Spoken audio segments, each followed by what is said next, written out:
course, another channel of mass mind control and manipulation and programming is the electric grid.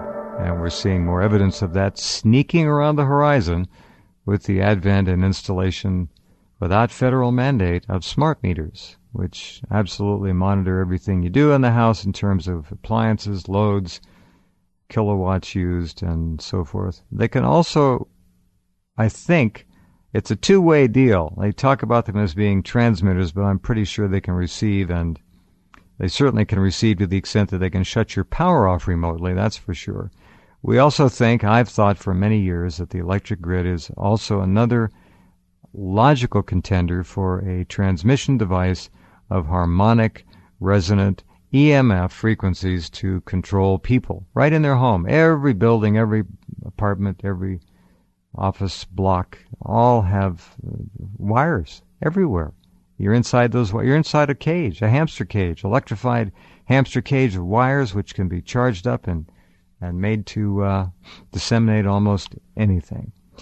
All right, now in the preface of the book, let me just read this here.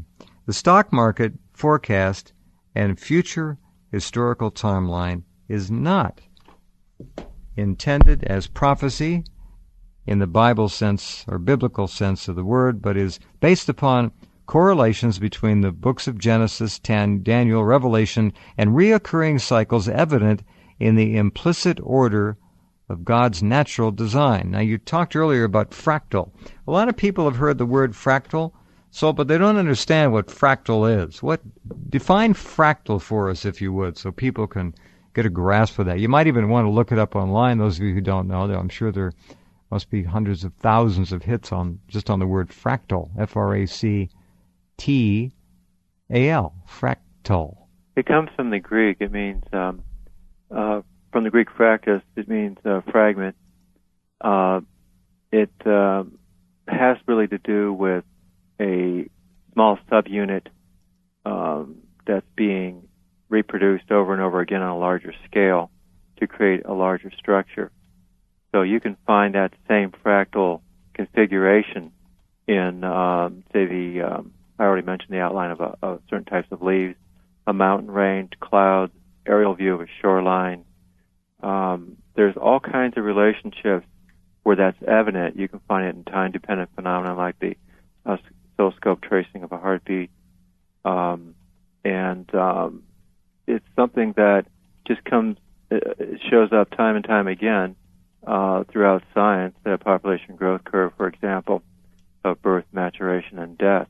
So that's all it's really describing is this natural order, and you can look at it through a microscope, or you can back up to deep space and take a look at it, and it looks exactly the same. And that's exactly what you're seeing in the financial markets, such as the stock indexes. Right, very good. All right, so how has the book and how has your work been received in the past by people who are credible and honest, who work on the inside?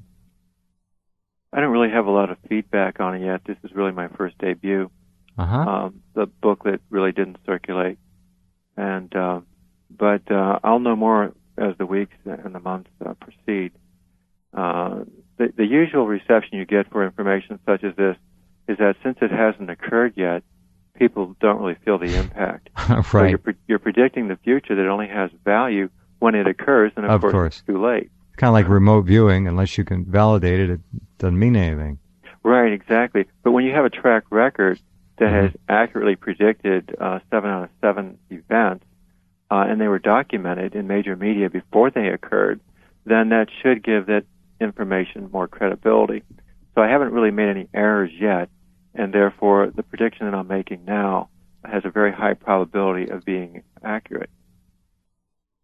What do you see about war as a mechanism of all this? We've again seen what I mentioned earlier. We're about to see one apparently. Netanyahu is furious about the leak for Israeli plans to drag the United States in to a major war on Iran, a nation of 80 million people. And, of course, the UK right there, the Zionists, right in line saying, we're going to support the United States. Well, come on. It's a three-way deal. There's nobody supporting anybody. It's It's a collective effort. So the war on Iran will be another one. And let me get you to comment on that, how that might play into this, and I got another question.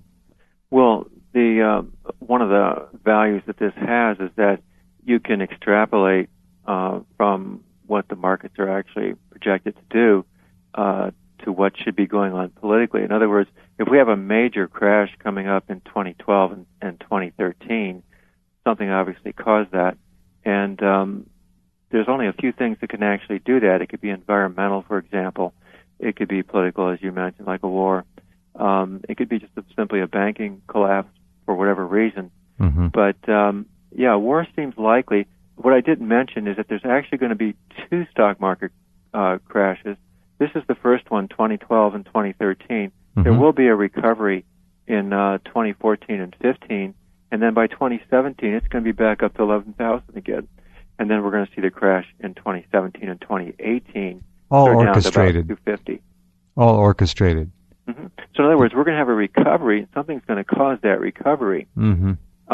I can only envision that everything got transferred over to a whole new cashless system, right, and a whole change of guard. In other words, we have now a dissolution of nation states.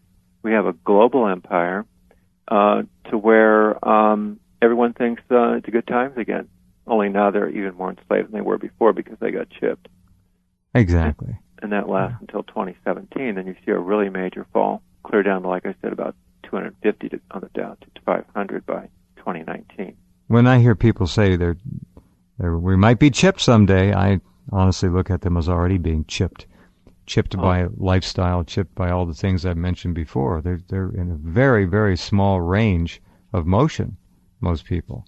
No question about that. And that's a consequence of the kind of things I talk about in the book that we've touched on, that their minds are truly not their own. They're not fully awake. No. They are zombified. And unfortunately, that trend is not going to change. No, it's not. And the really sad part about it is that they don't even care. It doesn't even matter to them when you point it out to them. It's true. They see no conflict of interest in that. No, they don't. The younger people, of course, we're talking 20 years for a generation. Mm-hmm. 2 generations now they don't have a. Take the first and the third. The middle is gone. The first is the youngest. They don't even speak the same language. They don't understand any of the values that the third holds or remembers. The second, well, they can pay lip service to it intellectually, some of them. We have such an incredible change going on at such a rapid rate. It just boggles the mind. We have Hollywood, television, the doped food, doped water, doped air to thank for that. Right. Exactly right. The idea of debit cards proliferating the cashless society. It's like the paperless society, already done.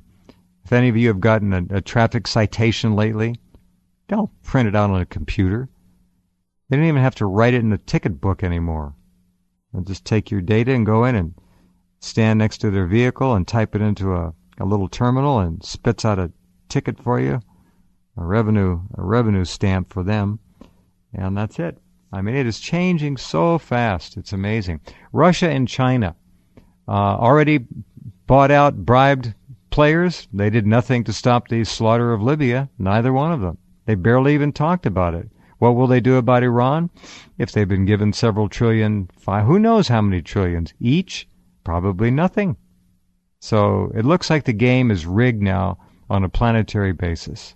Right. You do have this hierarchical cabal that at the top are really the same players, and I don't really think that nation states exist as they may have at one time. No. And therefore you have this pretense of borders, but basically I don't really think there are any borders anymore. No, there really aren't. And when somebody said, I've forgotten who, when a nation no longer deems or is able to or desires to enforce its borders, it is no longer a nation. It's that simple. And that's the idea. Homogenize everything. Look at the incredible... Well, what's nice about this analysis is that it shows you what they're doing behind the scenes before they do it.